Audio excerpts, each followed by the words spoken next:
So hello, welcome to the channel. आज हम देखने वाले हैं ग्रिग्नार्ड रिएजेंट। तो ग्रिग्नार्ड रिएजेंट जो होता है वो RMgX।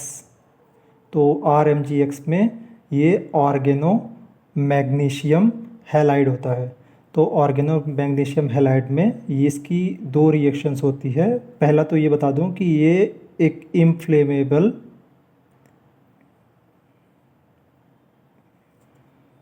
सॉल्वेंट होता है, जो कि फ्रेंच ग्रिग्नार्ड वेज नाम के साइंटिस्ट ने इसको 1912 में इसको बनाया था।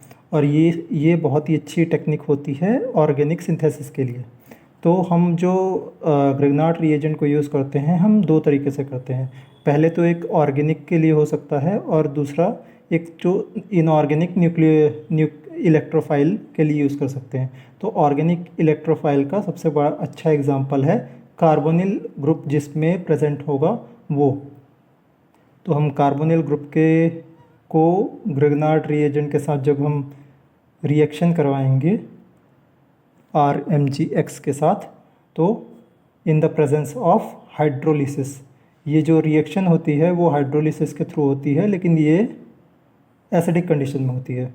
अभी जब एसिडिक कंडीशन में करते हैं तो यहाँ पर मैग्नीशियम के साथ दो माइनस चार्ज कंपाउंड प्रेजेंट है। फर्स्ट इज R मीन्स क्या हो गया, R is a for aryl and alkyl. So R for aryl and alkyl. यहाँ पर जो कार्बोनिल ग्रुप है, कार्बोनिल ग्रुप में ये जो प्रेजेंट होता है ये होता है पॉजिटिव चार्ज, एंड ये पार्शियली नेगेटिव चार्ज। सो जो R है, R will react with C। R यहाँ पे नेगेटिव चार्ज में है, magnesium is for positive charge, और ये भी नेगेटिव चार्ज में है। ये R और मैग्नीशियम के बीच में जो बॉन्ड रहता है वो कोवैलेंट बॉन्ड रहता है, एंड इसके बीच में आयोनिक बॉन्ड रहता है। R जाके रिएक्ट करेगा C से, तो वो बनाएगा R एंड OMgX। अब जब यहाँ पर ये बनाया, उसके बाद जब ये जो है यहाँ से हाइड्रोलिसिस होगा H2O, तो H2O में क्या होगा, ये रिएक्ट करेगा, R ऐसे का ऐसा रहेगा, एंड O के साथ H आ जाएगा, और MgCl बाहर चला जाएगा, MgX। Cl means halide, X, and ये हो गया OH। अब यहाँ पर क्वेश्चन ये आता है कि जब यहाँ पर RMgX में R जो है वो न्यूक्लियोफाइल है, एंड ये वाला जो है ये इलेक्ट्रोफाइल है। अब R जो है न्यूक्लियोफाइल है, और RMg के बीच में कोवेलेंट बॉन्ड होता है, और MgX के बीच में आयोनिक बॉन्ड होता है। सबसे पहला सवाल ये आता है कि हमें लगता है कि यहाँ पर टूटना चाहिए आयोनिक बॉन्ड, क्योंकि हमने हमेशा से पढ़ा है कि आयोनिक बॉन्ड जो रहता है वो वीक रहता है as compare to covalent bond. Covalent bond हमेशा स्ट्रॉन्ग माना जाता है, लेकिन उसमें भी कंडीशन है। अगर मेटल के साथ ऑर्गेनिक प्रेजेंट है, तो ऑर्गेनिक बॉन्ड में अगर मेटल के साथ है तो वो कोवेलेंट बॉन्ड यहाँ पर वीक होगा और आयोनिक बॉन्ड स्ट्रॉन्ग होगा। इस कारण से ये यहाँ पर R जो है ये सेपरेट हो रहा है, और MgX इसके साथ आ रहा है। उसके बाद जब हाइड्रोलिसिस कर रहे हैं तो ये इसके साथ OH लेकर, जो कि एक टर्शरी एल्कोहल कह सकते हैं इसको, बन के MgX और OH बाहर निकाल रहा है। अभी अगर इसकी रिएक्शन देखें सिंपल सी एग्जाम्पल के तौर पर, यहाँ पर कार्बोनिल ग्रुप बहुत सारे टाइप के होते हैं, चाहे आप कोई भी ले लीजिए। एल्डिहाइड हो सकता है, कीटोन हो सकता है, एल्डिहाइड कीटोन हो सकता है, या कार्बोनिल ग्रुप में एसिड आता है। एसिड मतलब जो भी हमारा कार्बोक्सिलिक एसिड होता है वो। अभी इन तीनों में अगर हम देखें, एल्डिहाइड में CH3H एंड CO, ये रिएक्शन करेगा RMgX के साथ, तो in the presence of acid, so it will form ROH Mg। ये न्यूक्लियोफाइल ने यहाँ पर अटैक किया है, ओके। एंड जब यहाँ पर हाइड्रोलिसिस होगा in the presence of acid, तो OH ये हमारा बन गया क्या, सेकेंडरी अल्कोहल। ये जो R है, R को आप CH3 या COH जो भी है वो मान सकते हैं, आपके ऊपर है जो भी है। अभी यहाँ पर R अगर इज इक्वल टू कर दूँ तो CH3 C2H5 या ऐसा कुछ बना देते हैं, तो ये भी R हो गया। तो ये हो गया। तो जब एल्डिहाइड रिएक्ट करेगा ग्रिग्नार्ड रिएजेंट के साथ तो वो सेकेंडरी अल्कोहल बनाएगा। सेम अगर जब कीटोन रिएक्ट करेगा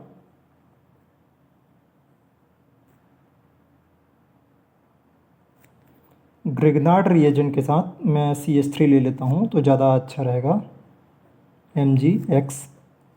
तो इसने CH3 एंड H एंड यहाँ पर भी CH3 OH OMgX plus CH3 CH और यहाँ पर ये, तो ये क्या हो गया, टर्शरी ब्यूटाइल अल्कोहल। ये यहाँ पर ये बन गया टर्शरी ब्यूटाइल अल्कोहल। सेम जो चीज़ है इसमें हमने यूज़ किया तो ये बन गया 3CH, ओके। हाँ ये हो गया, अभी इसमें हो गया। ये सेम जो रिएक्शन है सबके लिए ऐसे ही रहेगा। यहाँ पर जो R है इसको हमने अभी एल्काइल का बोला था, अभी ये अराइल भी हो सकता है। आपको जो लेना है आप ले सकते हैं, OH ऐसा ले लें या फिर ये कार्बोक्स, ये जो एरोमेटिक है या नॉन एरोमेटिक साइक्लोहेक्सेन टाइप का है वो भी ले सकते हैं। अब सेम ये जो रिएक्शन थी वो इलेक्ट्रोफिलिक थी फॉर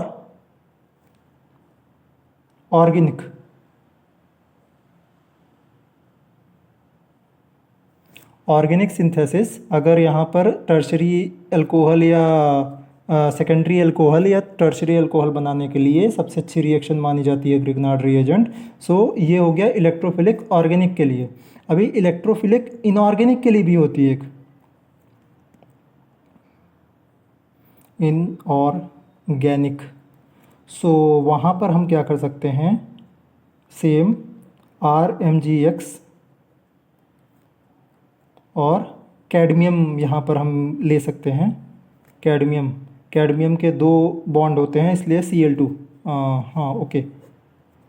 सो ऑक्सीडेशन नंबर इसका 2 होता है,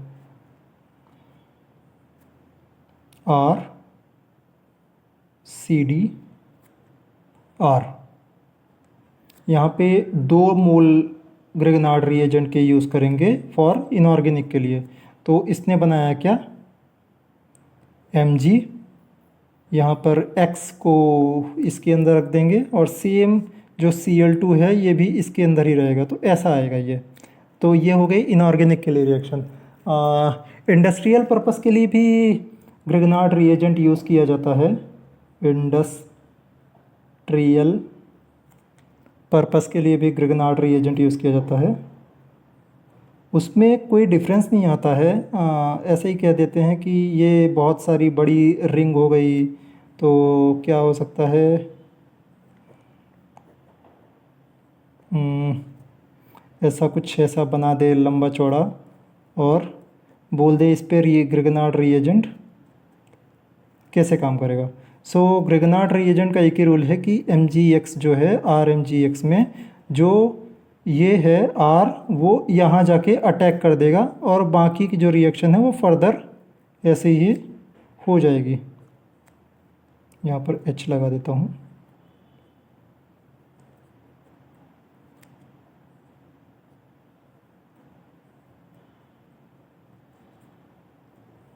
OH एंड ये जो है ये R। सो ये इंडस्ट्रियल के लिए हम यहाँ पर, जैसे मैं फार्मा में हूँ तो बहुत बड़े बड़े हम चेन्स बनाते हैं, तो इंडस्ट्रियल में ये हम लंबी जितनी भी चेन रहती है, अगर हमें अल्कोहल बनाना रहता है तो हम ऐसे ही बनाते हैं। सो ये कौन सा अल्कोहल हो गया? Primary, secondary, tertiary.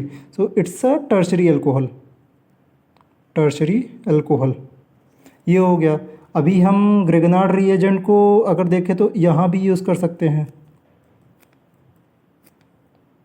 RMgX। किसके साथ कर रहा हूँ मैं रिएक्शन? CO2 के साथ कर रहा हूँ। जब CO2 के साथ रिएक्शन करूँगा ग्रेगनार्ड की, तो देखते हैं क्या बनता है।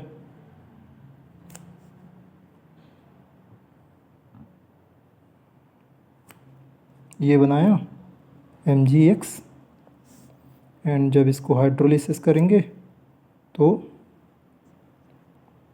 RMgOH क्या बना लिया इसने? एसिड बनाया ना? हाँ, शायद ऐसे ही लग रहा है एसिड बनाया है, और क्या हो जाएगा? एसिड। अगर हम इसको सिंपली देखें तो वो ऐसा बना लेता है, दिस इज़ एसिड। सो इतनी थी ग्रेगनार्ड रिएजेंट। मैं लॉन्ग वीडियो का भी बनाऊंगा जब देखूंगा कि इसको एकदम एक्सप्लेन पूरी तरीके से करने के हिसाब से। सो हमने 3 यहाँ पर ग्रेगनार्ड रिएजेंट की रिएक्शंस देखी है। First, it's an organo magnesium halide जो कि इनफ्लेमेबल सॉल्वेंट होता है। फिर उसके बाद इसमें कार्बोनिल जो ग्रुप होता है वो रिएक्ट करता है ग्रेगनार्ड रिएजेंट के साथ, जो कि RMgX होता है, वो in the condition of acidic. तो ये टर्शरी एंड सेकेंडरी अल्कोहल बनाता है। उसके बाद फोर्थ रिएक्शन देखते हैं जो कि एसिड के साथ होती है, जो मैंने ऊपर बोला था, ये कार्बोक्सिलिक एसिड है। अगर कार्बोक्सिलिक एसिड के साथ ग्रेगनार्ड रिएजेंट का यूज़ करते हैं तो जो ये RMgX है, जो कि CH3MgCl ऐसा ले लेते हैं, जब ये रिएक्ट करेगा तो R जो है ये रिएक्ट करेगा, यहाँ पर कंडीशन दूसरी लग जाती है। R जो है वो रिएक्ट करेगा इस H के साथ, इस H के साथ, और ये ClO और इसके साथ MgCl लग जाएगा, और जब ये CH3H के साथ जाएगा तो ये बन जाएगा CH4। तो एसिड के साथ ये डिफ़र करता है, ये मीथेन बना लेता है।